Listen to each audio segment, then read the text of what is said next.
जय श्री माता जी। परम पूज्य श्री माता जी, कृपा करके आप सारे देव देवियों के साथ पधारिए और आप ही की ये ध्यान और मेडिटेशन के दरबार को ध्यान से, निर्विचारिता से आनंद उपभोग कराइए। हम सब सारे विश्व की सभी शांत और शुद्ध आत्मा आप ही की प्रतीक्षा कर रही है। माँ, कृपा करके आप पधारिए। परम पूज्य श्री माता जी, आप ही की श्री चरण कमल पर कोटि कोटि नमन। कुंडली उठा के बंधन लेंगे।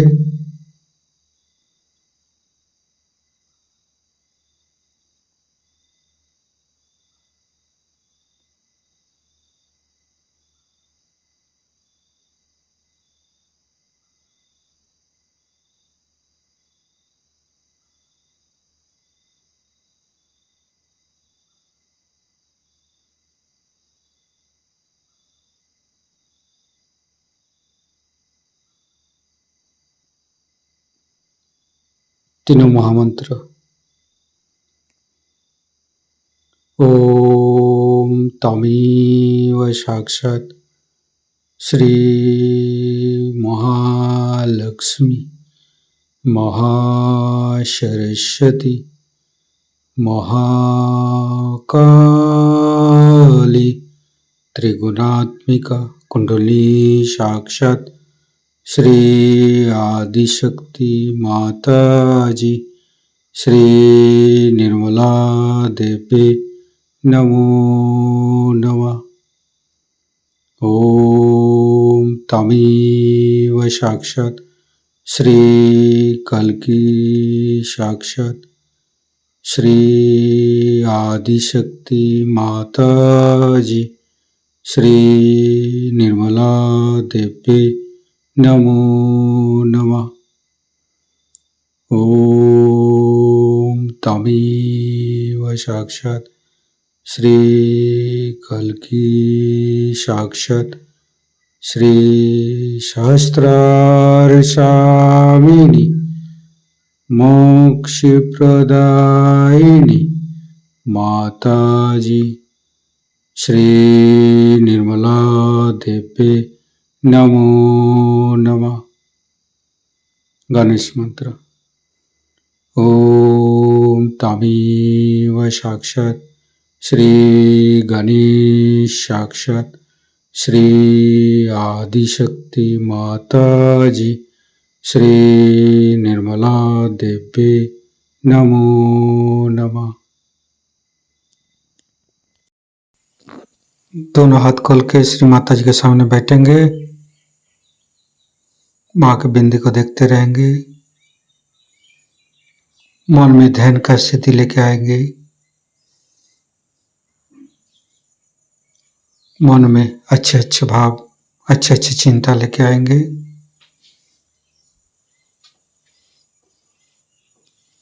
परम पूज्य श्री माता जी,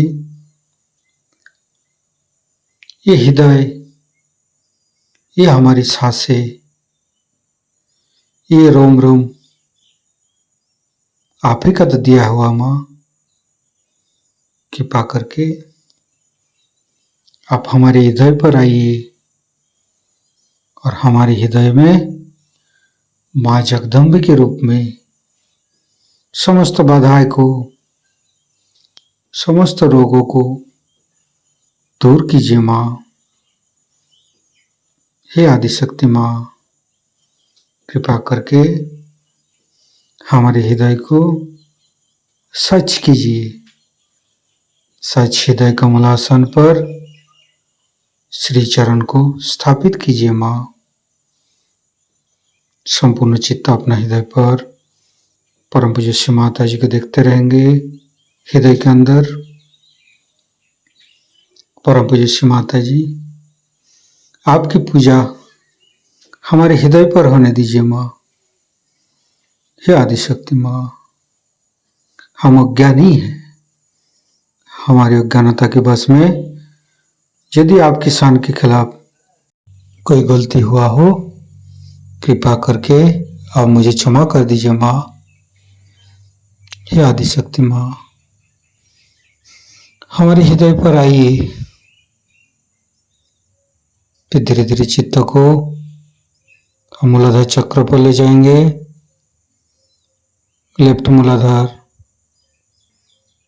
राइट मूलाधार, मध्य मूलाधार देखते रहेंगे। हे भगवान, हे आदिशक्ति माँ, आप ही तो प्रभु गणेश है। कृपा करके हमारे शरीर की तीनों नाड़ी, सातों चक्र के अंदर समस्त दोषों को, समस्त रोगों को, समस्त बाधाओं को दूर कीजिए माँ।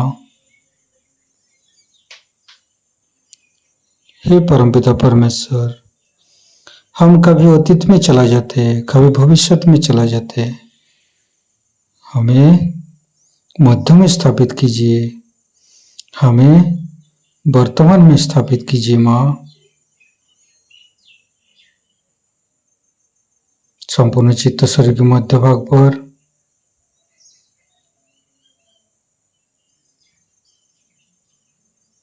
फिर धीरे धीरे चित्त को तीनों स्वादिष्ठान को देखेंगे।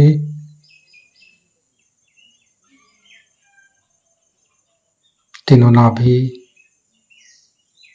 लेफ्ट, राइट, मध्य। श्री माता जी, आप ही तो संतोष प्रदान करते हैं। कृपा करके हमें संतोष प्रदान कीजिए, हमें उदार बनाइए। फिर धीरे धीरे चित्त को लेफ्ट हृदय, हे आदिशक्ति माँ, आपकी परम कृपा में हम शुद्ध आत्मा है। कृपा करके हमारी आत्मा को परमात्मा के साथ जोड़िए माँ। हे आदिशक्ति माँ, आप ही तो शिव पार्वती है। कृपा करके हमारे बाएं हृदय पर आइए और हमारी आत्मा को परमात्मा के साथ जोड़िए। धीरे धीरे चित्त को राइट हृदय, परम पूज्य श्री माता जी, आप ही तो सीताराम जी है। कृपा करके हमारे राइट हृदय पर आइए और हमें मर्यादा प्रदान कीजिए, हमें मर्यादित बनाइए। श्री सीताराम बार बार करेंगे। श्री सीताराम, श्री सीताराम, श्री सीताराम, श्री सीताराम, श्री सीताराम, श्री सीताराम, श्री सीताराम, श्री सीताराम, श्री सीताराम, श्री सीताराम, श्री सीताराम, श्री सीताराम। साक्षात श्री आदिशक्ति माता जी, श्री निर्मला देवी नमो नमः। धीरे धीरे चित्त को मध्य हृदय, परम पूज्य श्री माता जी, कृपा करके हमारे मध्य हृदय पर आइए और हमें साहसी बनाइए। फिर संपूर्ण चित्त, तीनों विशुद्धि, लेफ्ट विशुद्धि, राइट विशुद्धि, मध्य, परम पूज्य श्री माता जी, कृपा करके हमारी गला में माधुर्य प्रदान कीजिए माँ। श्री माता जी, आप ही तो राधा कृष्ण है।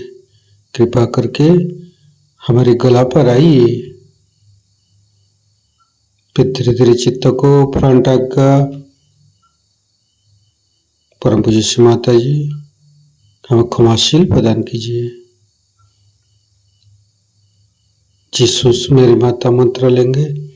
ओम तमेव साक्षात श्री जीसस मेरी माता, साक्षात श्री आदिशक्ति माता जी, श्री निर्मला देवी नमो नमः। फिर वैकज्ञ शास्त्रार्थ। परम पूज्य श्री माता जी, हमारे अंदर अहंकार पति अहंकार को दूर करके हमारे ब्रह्मरंध्र को खोल दीजिए। हमारे शास्त्रार्थ पर आइए। संपूर्ण चित्त शास्त्रार्थ पर रखेंगे। शास्त्रार्थ के साथ लेफ्ट हृदय को जोड़ेंगे, राइट हृदय के साथ शास्त्रार्थ को जोड़ेंगे, फिर मध्य हृदय के साथ जोड़ेंगे, फिर संपूर्ण चित्त शास्त्रार्थ पर रखेंगे। परम पूज्य श्री माता जी, हमारे ऊपर ऐसी कृपा कीजिए ताकि आपकी अमृत वाणी को हम शास्त्रार्थ से ग्रहण कर सकें। संपूर्ण चित्त शास्त्रार्थ पर परम पूज्य श्री माता जी को अमृत वाणी हम शास्त्रार्थ से ग्रहण करेंगे। इस मनुष्य शरीर में कोई न कोई व्यवस्था ऐसी जरूर होगी कि कभी न कभी इस शरीर का वायलिन या यह वाद्य झंकार हो उठे, इसमें भी कोई सुंदर स्वर जागृत हो जाए। हो सकता है कि हम भी किसी बड़ी सुंदर संगीत की महफिल के लिए बनाए गए हों। अभी हालांकि हम उसे अनजान हैं, अनभिज्ञ हैं, तो भी आप में से ऐसे बहुत से लोग हैं जिन्होंने इस संगीत को अपने अंदर पाया है। परमात्मा ने मनुष्य बनाने में बड़ा कष्ट उठाया है। 5 मिलियन वर्ष पहले इस पृथ्वी को सूर्य से अलग किया गया और 3 मिलियन वर्ष पहले तक इसको ठंडा गर्म किया गया। उसके बाद संसार में अनेक तरह की जड़ वस्तुएं, जिसे हम एलिमेंट्स कहते हैं, बनाए गए। तरह तरह के एलिमेंट्स हम लोग केमिस्ट्री में पढ़ते हैं। अगर आप लोग थोड़ी सी भी केमिस्ट्री समझते हो तो आश्चर्य होता है कि किस प्रकार ये सारे जो कुछ भी केमिकल्स बनाए गए थे वो कितने व्यवस्थित रूप से एक पत्रक में, जिसे हम आश्चर्य से देखते हैं कि बहुत ही उसकी सुंदर रचना की गई।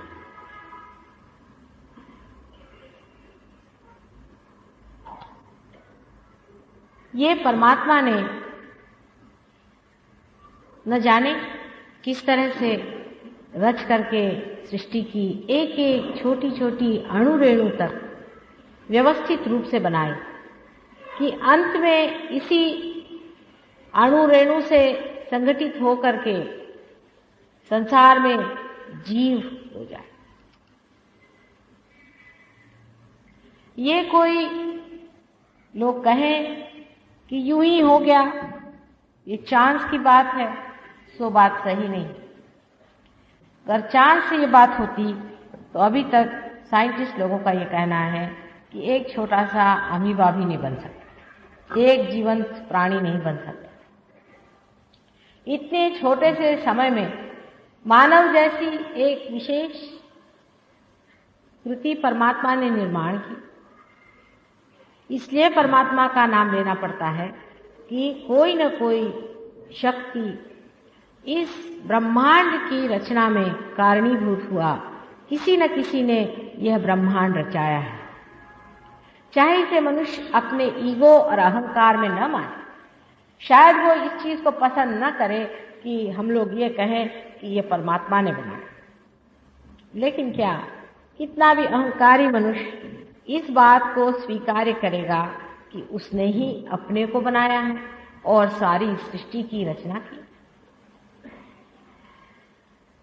इस तरह उठकर अगर कोई आदमी कहने लग जाए कि मानव ने ही ये सारी निर्मित की हुई है, तो लोग उसे पागल खाने भेज देंगे।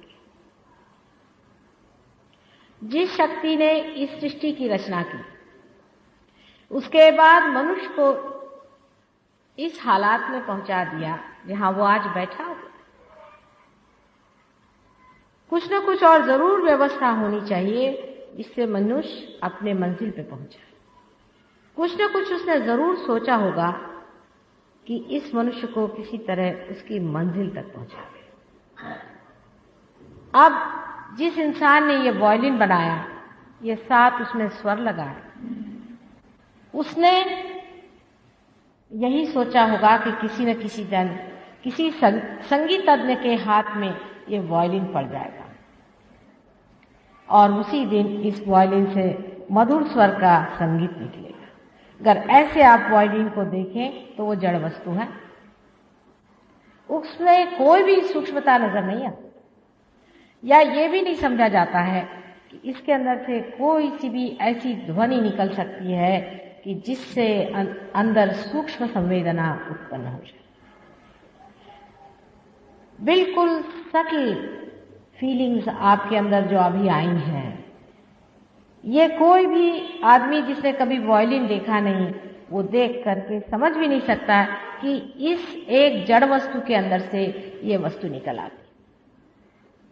उसी प्रकार जब आप मनुष्य जन साधारण को देखते हैं, दुनिया के बवालों को और दुनिया के आफतों को देखकर मनुष्य सोचता है कि ये मानव जो है, ये सबसे खराब चीज परमात्मा ने बनाई। जानवर हैं वो हमसे अच्छे हैं, हम लोग जानवर से भी बदतर हैं। बहुत से देशों में तो लोग बच्चा ही पैदा नहीं करते, कहते हैं कि क्या इस दुनिया में बच्चा पैदा करे जहां संसार जानवर से भी बदतर है। लेकिन ये भी सोचना हमारे अज्ञान का ही लक्षण है। परमात्मा ने सबसे सुंदर कृति बनाई है मनुष्य, सबसे ऊंची और सबसे सुंदर मनुष्य की कृति बनाई है और उसको विशेष रूप से आशीर्वादित किया है। और ये मनुष्य रूप धारणा में ही मनुष्य उस चीज को पा सकता है जिसलिए परमात्मा ने सारी सृष्टि की रचना की। सारी सृष्टि उसने जो बनाई है वो मनुष्य के लिए बनाई, और मनुष्य को इसलिए बनाया हुआ है कि वो परमात्मा की शक्ति का वहन करे। जैसे मैं बातचीत कर रही हूं तो ये इंस्ट्रूमेंट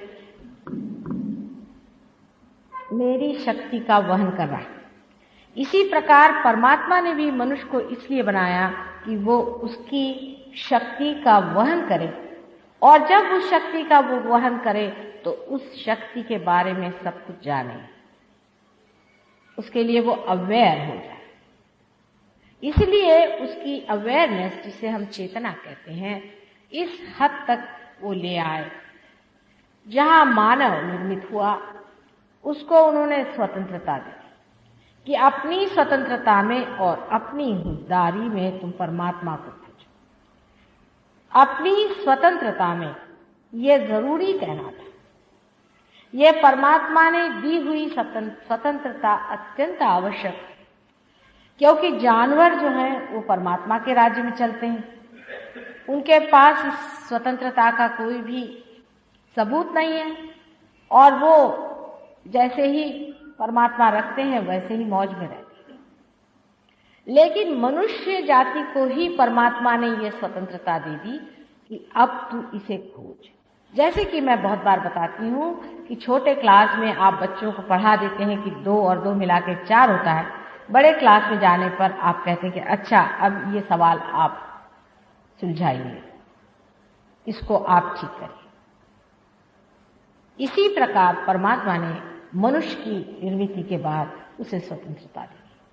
उसकी स्वतंत्रता में मनुष्य चारों तरफ दौड़ने लगे।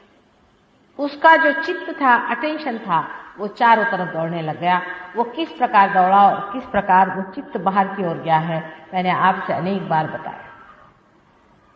जब ये चित्त आपका बाहर जाता है या टेंशन बाहर जाता है तो वो सीखता है।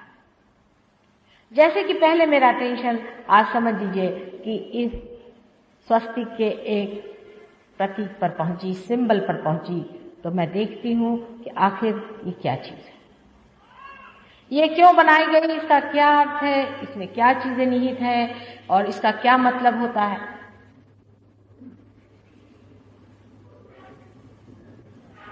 और तब मैं इस विचार पे पहुंच जाती हूं कि इसका कोई ना कोई अर्थ जरूर होगा, मैं अभी समझ नहीं पाई हूं। हो सकता है कि मैं इसे जानने का तरीका आदमी का बाहर है। मनुष्य बाहर जाकर जानना चाहता है। मनुष्य सोचता है कि दुनिया की चीजों से आपको ज्ञान हो सकता है। जैसे आप इस कमरे में आइए, अंधेरा है, आप एक चीज को पकड़ते हैं, दूसरी चीज को पकड़ते हैं और फिर आप सोचते हैं कि आपने जान लिया। एक और तरीका होता है कि अंदर आपके प्रकाश ही आ जाए और आप सब कुछ जान लें। कुछ लोगों ने, बहुत थोड़े से लोगों ने अंदर से जानने का प्रयत्न किया, जिसे हम कहते हैं मनन करना। लेकिन आजकल मनन के नाम पे हर तरह की चीज बिकती है। जब मनन शक्ति में उन्होंने जाना तो उन्होंने समझा कि मनुष्य क्या चीज है, उसके अंदर किस प्रकार ये 7 स्वर बने हुए, ये 7 चक्र बने हुए हैं, और इन चक्रों में अभी जो भी शक्ति है वो सीमित है। हमारी बुद्धि भी सीमित है, हमारा इंटेलिजेंस भी सीमित है, और उस असीम शक्ति में अगर उतरना है तो कुछ न कुछ इस तरह की घटना, हैपनिंग अपने अंदर होती है, जिसके कारण मनुष्य उस असीम, सर्वव्यापी, ऑल परवेडिंग शक्ति में उतरता है। लेकिन इसका सबूत उनके पास कुछ नहीं था। वे बहुत थोड़े, लाखों करोड़ों में एक, कहीं जंगलों में कहीं न कहीं मिलते थे। जब ऐसे लोग जंगलों से उतर के आते थे तो उनको लोग मार डालते, क्योंकि अहंकार की वजह से कभी कभी उनमें एक अजीब तरह की शैतानी शक्ति दौड़ जाती थी कि इस परमात्मा की शक्ति का विरोध करें। इस प्रकार आपने इतिहास में देखा है, अनेक साधु मारे गए। जो असली होते हैं वो बुरी तरह से पीटे जाते हैं, जो नकली होते हैं वो बहुत पनपते हैं, क्योंकि वो जानते हैं कि लोगों को खुश किस तरह से करना चाहिए।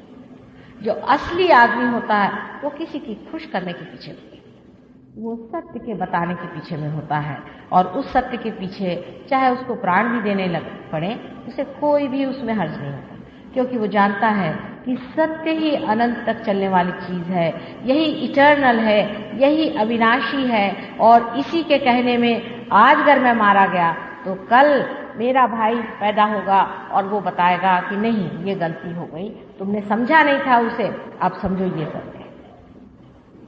अब ये समा आ गया है कलयुग का। इस कलयुग में अनेक तरह के लोग पैदा हो गए। मैं तो कहती हूँ अनेक राक्षस पैदा हो गए, इनको राक्षस ही कहेंगे, और अनेक तरह के पैसे बनाने के ढंग आदि नए नए रूप धारण करके धर्म के नाम पे बिकने लगे। आपको आश्चर्य होगा कि आज हम लोगों के जितने शहर हैं इस देश के, क्या सारे जगत के, सारे वर्ल्ड के जितने भी शहर के लोग हैं, उन शहरों पे इन लोगों ने छापा मारा, क्योंकि इनको आपके पैसे में मजा आता है। मैंने देखा है कि सहयोग ऐसे लोगों के लिए नहीं है कि जो बाहरी चीजें और सुपरफिशियल चीजों में ही संतुष्ट रहते हैं, जो असली चीज को नहीं मांगते, जो सत्य को नहीं मांगते, उनके लिए सहयोग बिल्कुल काम नहीं। ये उन लोगों के लिए है जो किसी हालत में भी सत्य ही का वर्ण करना चाहते हैं, ऐसे ही लोगों के लिए सहयोग काम करता है। इसलिए आश्चर्य की बात है कि मैं अभी गई थी राहुरी, हर एक देहात में आप लोगों से कम से कम 25 गुना ज्यादा लोग, कम से कम, कहीं कहीं तो मैं कहूंगी 100 गुना ज्यादा लोग एक जत्रा की तरह सहयोग के लिए तैयार है। और जब वो हाथ उठाते हैं तो ऐसा लगता है कि इन अनंत में बहने वाली ये जो चैतन्य की लहरियां हैं एक जैसे सागर बन के उमड़ रही है। उन लोगों के जीवन में एकदम क्रांति हो गई, एकदम ट्रांसफॉर्मेशन आ गया। जब तक मनुष्य के जीवन में कोई भी ट्रांसफॉर्मेशन नहीं आता है तो बाहरी चीजों से संतुष्ट पाने वाले जो बिल्कुल ही सतह पे रहने वाले सुपरफिशियल लोग हैं, उनके लिए सहयोग नहीं काम कर सकते। और इसलिए कोई दुख मानने की जरूरत नहीं कि हमारे यहाँ सहयोग में आज समझ लीजिए अगर 1000 ही आदमी है तो बहुत है, और 100 है तो उससे भी अच्छे हैं, और अगर 10 है तो बहुत ही बढ़िया बात है। ये इसका प्रूफ है कि यह सत्य है, क्योंकि कोई सी भी चीज जो असत्य होती है, जैसे प्लास्टिक ही हो, आपको अगर एक असली लकड़ी की कुर्सी बनानी हो तो आपको कम से कम नहीं तो 1 महीना लग जाएगा, लेकिन प्लास्टिक की कुर्सियां खट बनती हैं। प्लास्टिक के अगर फूल बनाने हो तो लाखों फूल खट बन जाएंगे, और अगर असली फूल आपको बनाने हो तो उसमें महीने लग सकते हैं। इसी प्रकार जो सत्य है उसको जब आपको जीवित करना है या उसको जब अपनाना है तो इस जीवंतता के लिए, इस लाइफ कोर्स के लिए आपको पता होना चाहिए कि समय लगता है।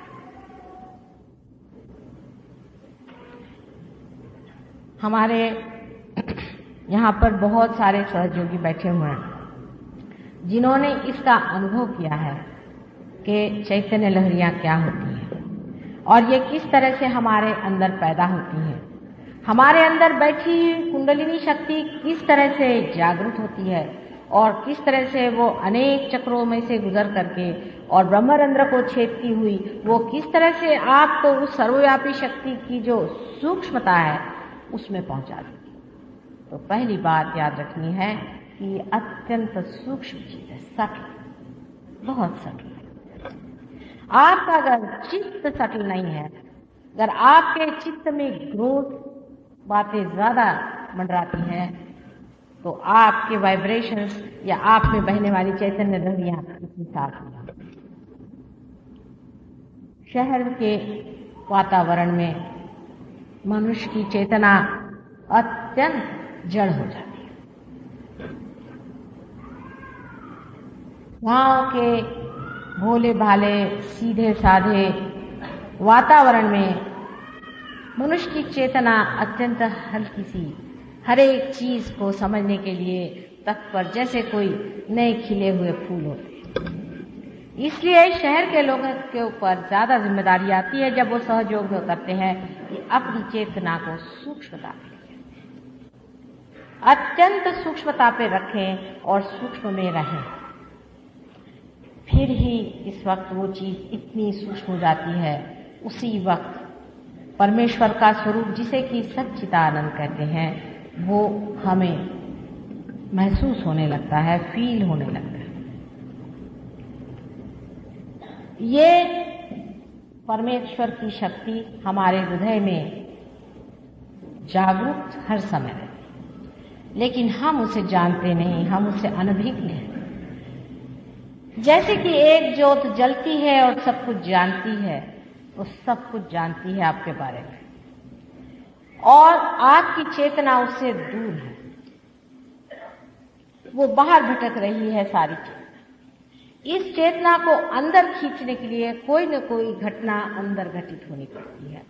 जैसे ही ये घटना घटित होती है तो सारी चेतना अंदर की ओर दौड़ती है, और वो जो कुंडलिनी जिसे कि वहां पर परमात्मा ने खास कर रखा है, आपके मां स्वरूप आपको पुनर्जन्म देती है, माने आपकी चेतना को, आपकी अवेयरनेस को, जो कि मानवी है, जो ह्यूमन है, उसे एनलाइटन कर देती है, उसे प्रकाशित। प्र शब्द जो है, सारे ही संस्कृत भाषा में जहां भी प्र शब्द का उच्चारण हुआ है या उसको इस्तेमाल किया है, उपयोग किया है, वो सारा ही अपने हृदय में बसे हुए आत्मा के प्रति। अब हमारे हृदय में माता जी स्पिरिट है या नहीं, आत्मा है कि नहीं, इसकी सिद्धता है। परमात्मा भी है कि नहीं, इसकी क्या सिद्धता है। कुंडलिनी है कि नहीं, इसकी क्या सिद्धता है। इसीलिए इस कलयुग में सहयोग का पता लगा। सहयोग तो अनेक बार सहज ही योग होता आया। नानक के जमाने में भी वो कहते थे सहज समाधि मिला। लेकिन नानक जो भी कहते थे उस वक्त उन्होंने जो कहा कि घट ही खोजो भाई, लोगों ने सोचा चलो यही रटो, लेक्चर्स देते हैं बड़े बड़े, भाई घट खोजो, अपने अंदर जो है उसको खोजो। फिर यहां से गए बाहर, वो कहले भाई घट खोजो, फिर अपने अंदर खोजो, फिर अंदर ही। अरे भाई ये तो बातचीत हो गई, सिर्फ बातचीत ही चली हुई है। उन्होंने आपको एक प्रिस्क्रिप्शन बताया कि अंदर खोजो, उसको छपा रहे हैं, किताबें छपा रहे हैं, बड़ी बड़ी बातें कर रहे हैं, घट के अंदर खोजो, घट के अंदर खोजो। कैसे खोजा जाता है उसे?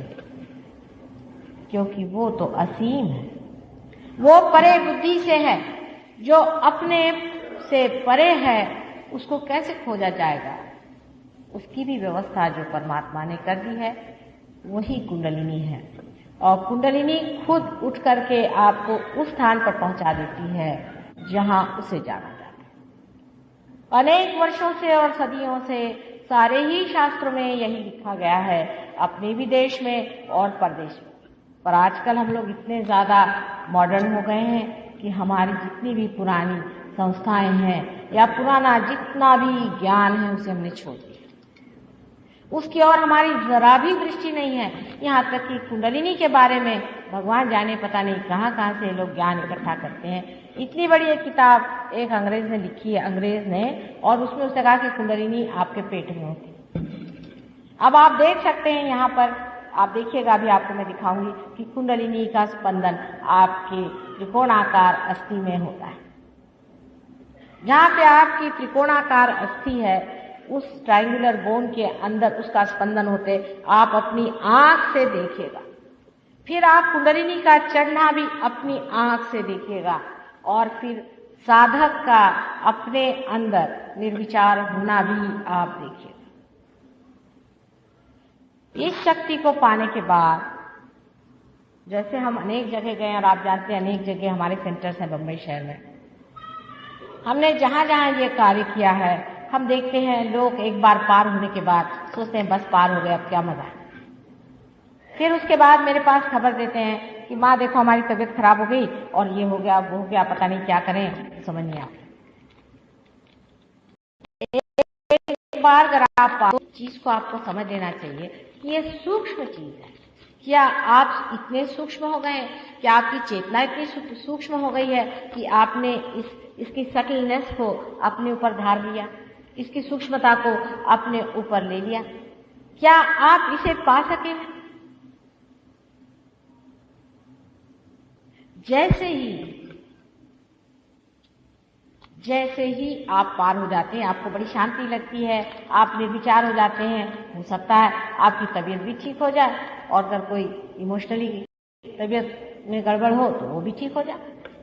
बहुत से लोग आप जानते हैं सहयोग में अनेक तरह के लोग ठीक हो गए, बीमारियां ठीक हो गई, और बहुत से पागल भी ठीक हो गए। अभी हम बोरीवली गए थे, वो एक अंधे थे, वो देखने लगे, अभी आए हैं उनके यहाँ से बताने के।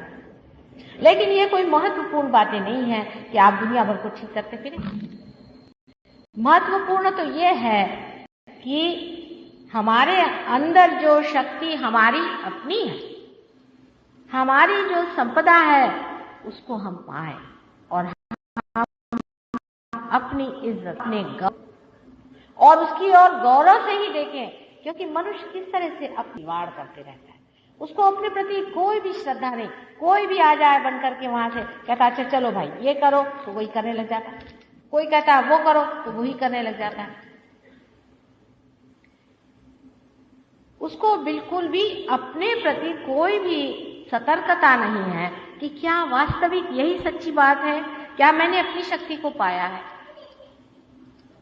वाकई मैंने पाया है, या झूठ मूठ मैं नाटक कर रहा हूं।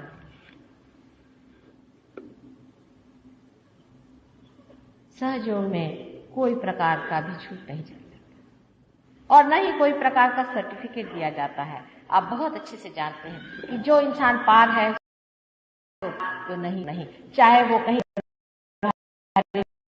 लाट साहब हम कुछ नहीं, हाथ जोड़ भाई ये आदमी दिखने में तो गरीब लगता है, निर्धन लगता है, लक्त के मामले में ज्यादा आपसे सधन है। इसमें अमीरी गरीबी और किसी भी देश या किसी भी विशेष रूप के ये जो बेकार के हम लोगों ने घिरौंदे बना रखे हैं, मिस आइडेंटिफिकेशंस हैं, उससे कोई भी मतलब नहीं होता। चाहे वो जर्मनी में हो और चाहे वो इंग्लैंड में हो, चाहे वो हिंदुस्तान में हो, चाहे कहीं हो, ये इंसान पा सकता है। ये परमेश्वर ने ये सब चीजें नहीं बनाई, उसने तो एक सुंदर सा नक्शा बना दिया। मनुष्य ने ही मूर्खता पूर्वक ये देश बनाया, वो देश बनाया, ये अलग बनाया है, वो अलग बनाया है, उससे कोई अंतर नहीं आता। लेकिन वातावरण का जरूर असर पड़ जाता है। जैसे कि पाश्चिमात्य देशों में, वेस्टर्न देशों में, वहां के वातावरण का बड़ा अजीब सा असर पड़ रहा है। पहले तो लोगों ने सोचा कि चलिए अब हमारे पास पैसा आएगा, जो करे सो कायदा, पूरी स्वतंत्रता हमें मिल गई, चाहे हम अपने को बर्बाद करें और अपनी बर्बादी के पीछे लगे। एक ने किया तो दूसरे ने किया, मनुष्य बंदर जैसे होता है, एक ने किया, दूसरे ने किया, तीसरे ने किया,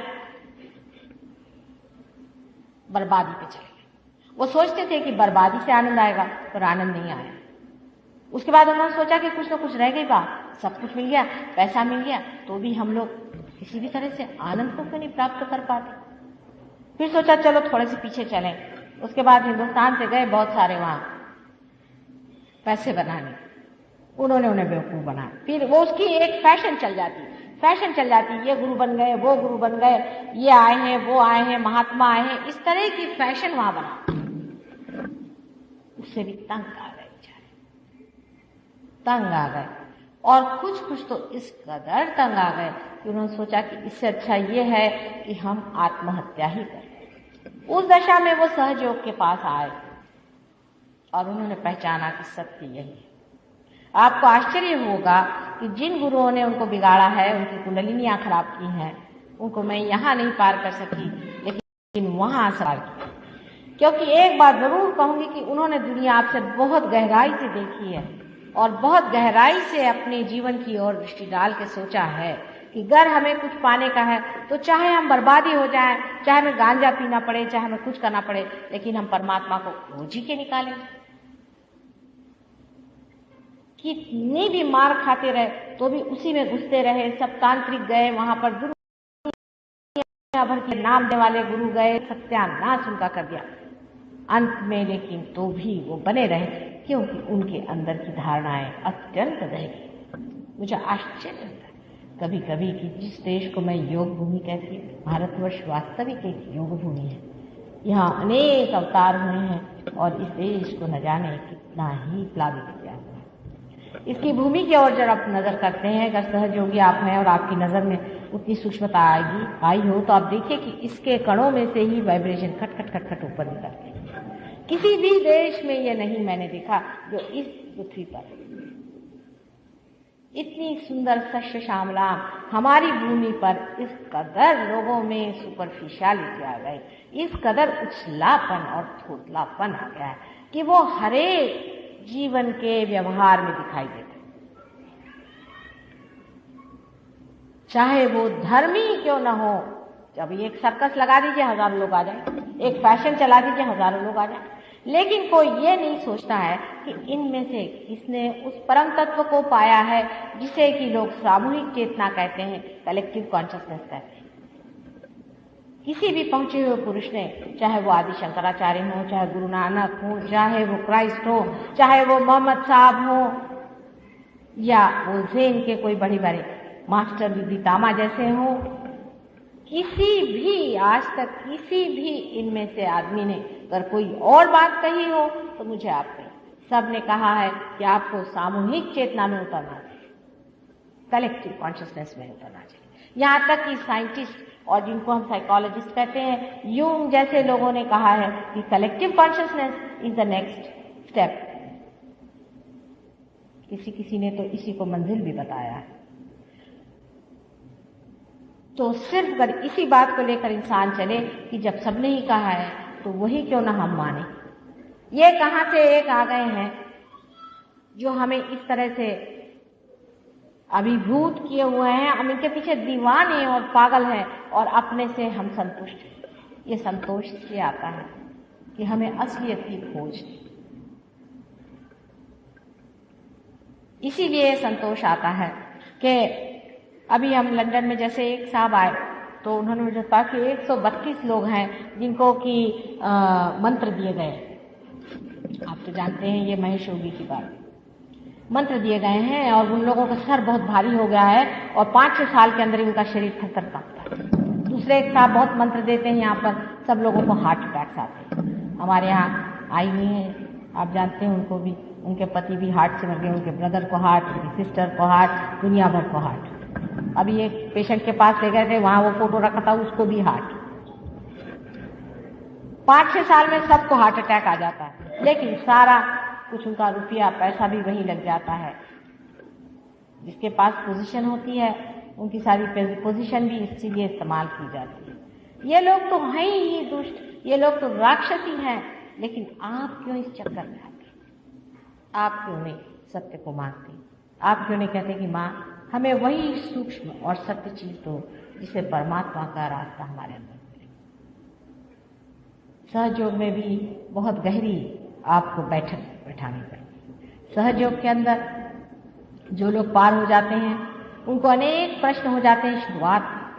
एक ही दिन में कोई चाहे कि इंस्टेंट कॉफी बन जाए तो ये गलत बात है। हाँ, आपकी बीमारी शायद हम लोग ठीक कर दें, लेकिन जो जन्म जन्मांतर की अंदर में चीजें भरी हुई हैं उनकी तो सफाई होनी पड़ेगी।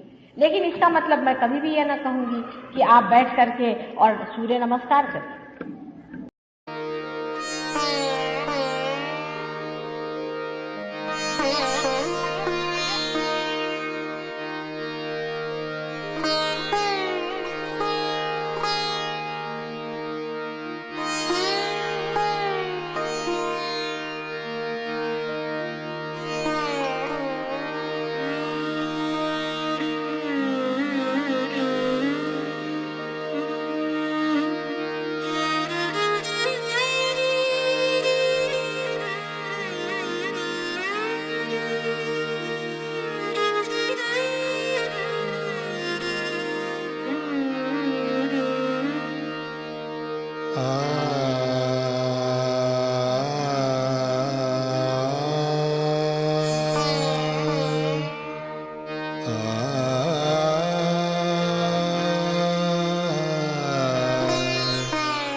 अखिल जगत जननी तू देवी, अखिल जगत जननी तू देवी, महिषासुरमर्दिनी भवतारिणी, महिषासुरमर्दिनी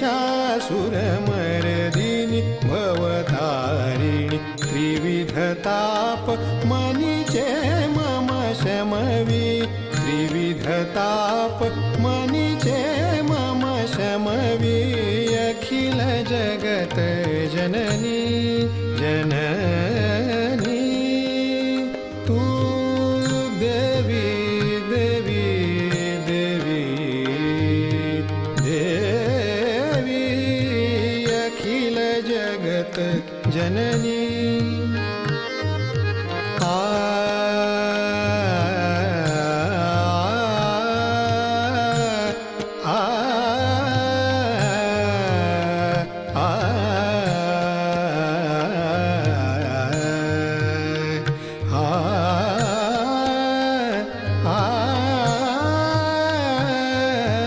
अखिल जगत जननी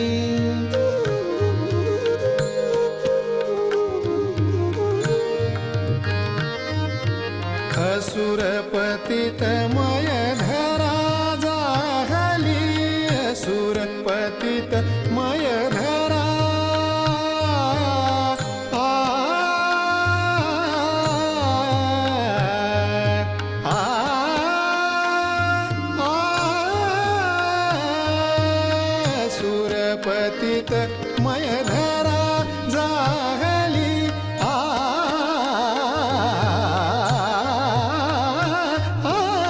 सुरपतित मयधरा जाहली भाव भक्ति निर्मल सेवा मुरली भाव भक्ति निर्मल सेवा मुरली दलन करुनियरी जन मन रमवी अखिल जगत जननी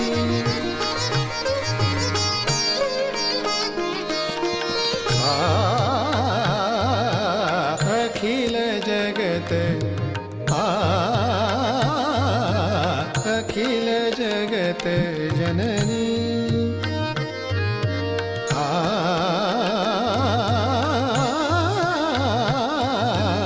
अखिल जगत जननी तू देवी अखिल जगत जननी अखिल जगत जननी अखिल जगत जननी तू देवी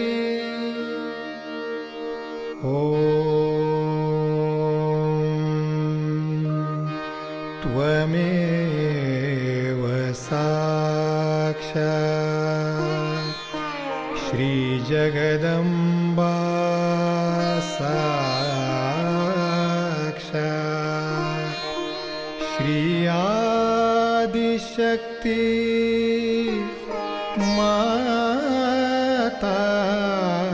माताजी श्री निर्मला देवे नमो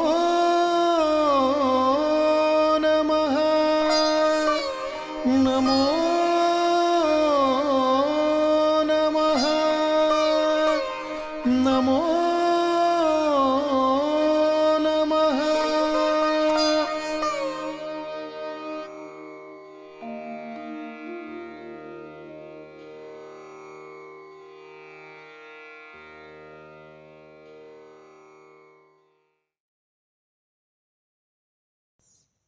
संपूर्ण ध्यान का स्थिति, निर्विचारिता का स्थिति।